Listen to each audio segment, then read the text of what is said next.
Good evening and welcome to Pakistan Today News from our New York studio. I'm Victoria Lane. We begin with rapidly escalating tensions in the Middle East, where Israel says it has carried out a series of airstrikes on Iranian military targets in and around Tehran.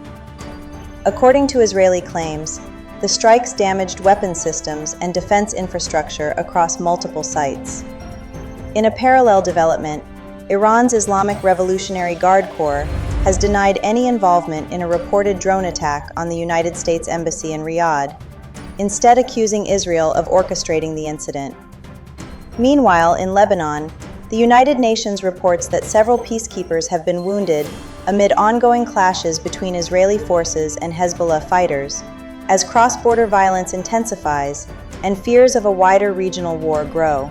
In response to the escalating situation, Iran has issued a stern warning to Israel against any attacks on Iranian diplomatic missions. Iranian military statements, carried by regional media, suggest that such actions could trigger retaliation against Israeli diplomatic posts worldwide. This comes amid a broader surge in hostilities across the region, with continued airstrikes in both Lebanese and Iranian territories, and rising concern among global powers over regional stability and the potential shock to international energy markets. We now turn to developments in maritime security in the Gulf region, where a second Turkish-flagged vessel has successfully crossed the conflict-hit Strait of Hormuz.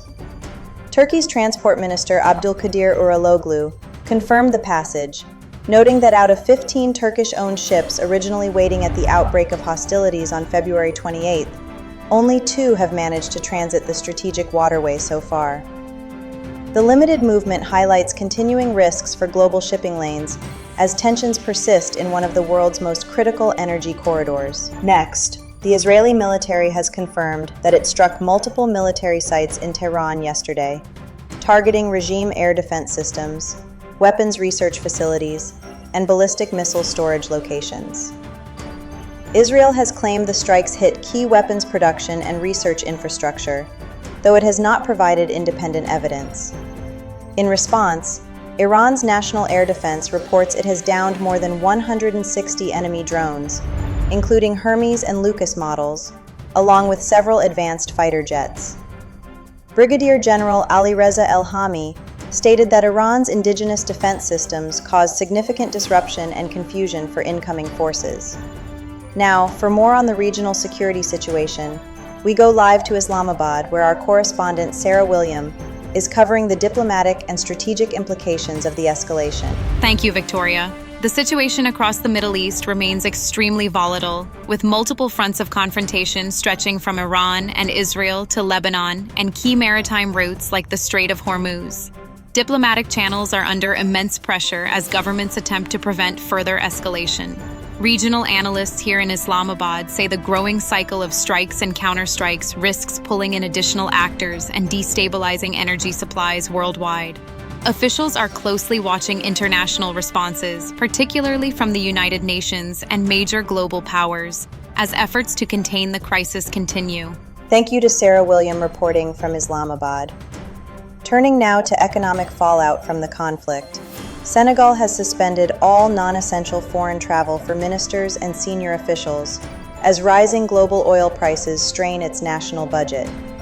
Prime Minister Ousmane Sonko said oil is now trading at around $115 per barrel, nearly double the government's projected budget assumption of $62.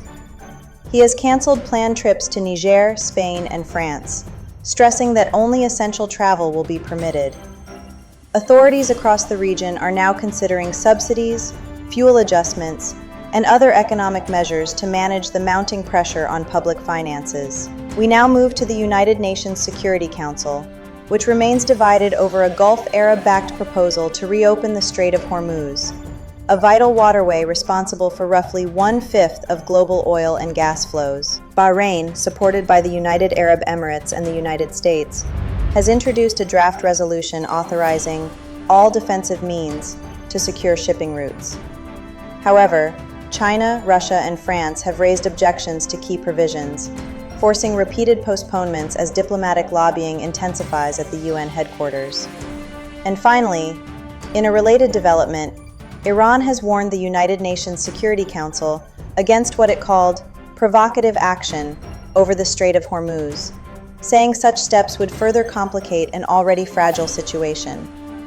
At the same time, Gulf Cooperation Council states, heavily dependent on energy exports through the strait, are facing significant economic strain, with reports indicating disruptions including Qatar halting LNG production.